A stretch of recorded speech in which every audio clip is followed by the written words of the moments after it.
The first thing I done was search on YouTube. I was trying to find the right song which could be suitable for my coursework. I wanted to find a song which had a lot of connotations, as this would allow me to be more creative later on in my coursework. After having much luck on YouTube, I went into iTunes on my computer and skipped through a couple albums and songs until I found one song which attracted me. This happened to be Lucifer by Jay-Z. Once I had picked my song choice, my first task was to construct the digipack around the Black Album. The first thing I done was I made a rough sketch on paper. I then scanned it in using a HD printer. Once scanned in, I used it as a layout throughout my production for my digipack, as I constantly referred back to it for ideas. This was good, as it meant I wasn't making up ideas along the way.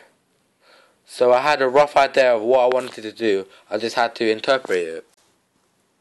As I was creating a digipack from scratch, I didn't want to use any images from the internet, as it could be seen as copyright. So instead, I hired a Canon 55D camera from school to take photos for my digipack. As I had done no filming during my summer break, getting hold of a camera before filming my music video helped me to get used to how things work again, which made me feel much more confident. I asked for the 550D as this camera is exceptional when capturing a clear quality image. This was important as I wanted to produce a high quality digipack. I felt this would be my strongest part of the coursework. Once I had taken all the photos I needed, I took out the SD card and put it into my Mac computer. This allowed me to instantly import my photos into iPhoto instead of going through the process of getting a lead, which is very time consuming. Once all my photos were uploaded, I handpicked the best ones and exported them back into Photoshop so that I could edit and manipulate each image and make my panels. Photoshop was the software which I used to create all my digipack. I was really confident with this program as I am also a graphic student. Photoshop was the ideal program as it allowed you to produce high quality professional work, and this was what I was aiming to do. Photoshop also allowed me to do various things, something which you can see has been clearly done is that I've made all my panels black and white. This was done by changing the brightness of each panel and using the hue saturation effect. Other stuff included resizing photos that fit within my digipack template, creating text, and adding other filters. Lastly, Photoshop allowed me to be very creative, as you can explore new things easily and change them if they do not work.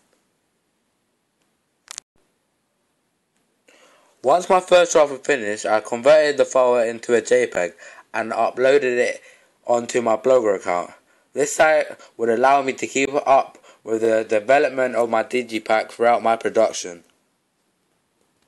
When hiring out the Canon 55D, I asked for a tripod as well. As I was filming a music video, most shots would have to be steady, especially when you are filming lip syncing. So the tripod would help to keep the camera steady, and make sure my framing was spot on. When using the camera for my filming, it was very beneficial as I was filming in places which had a large space. I was able to change lens to have a clearer view of what I was trying to film. This included a small and wide lens. The Canon also allowed me to play back clips immediately after I had filmed them and delete the ones that I didn't need, as this would just fill up memory on the camera and make it slow. As I was in a group of 3, my job was to film and create the titles / special effects. So once I had finished filming, I uploaded all my footage onto my Mac and copied it onto our group hard drive. This is one of the most important technologies used throughout, as in school we were limited to a single computer, so this allowed the group to work on our own coursework from different areas around the school. Adobe After Effects was used to create the special effect at the end of the music video. This effect was very difficult to do, as After Effects is a tricky program as it is. Adobe After Effects allowed me to manipulate the face of my actor, making him convert into Lucifer. I had to add keyframes and change the opacity to make this work. This allowed me to set when I wanted the effect to blend in and out of the video. To add more effect to the special effect, we decided to add some sound editing to the clip. We used Sound Booth to find the right sound effect to include. Once found, we imported the clip back into Final Cut and adjusted it so that it fitted in time with the beat of our current song. This was the first thing I needed to add for my first draft of my music video. Once finished, I exported the file to a QuickTime conversion.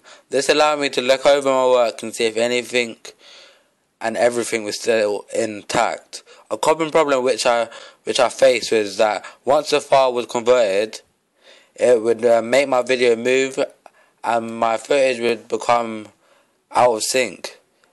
This only occurred for the first draft. The final edit was much more cleaner and had a quality finish.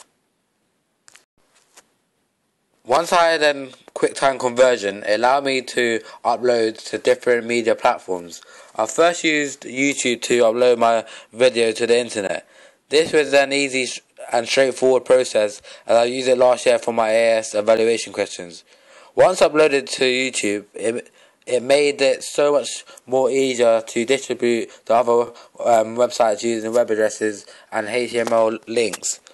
I first uploaded it to Blogger to show my development throughout the course of the year. This allowed me to show how I got to this part of the production. I also used Twitter to help gather valuable target audience feedback.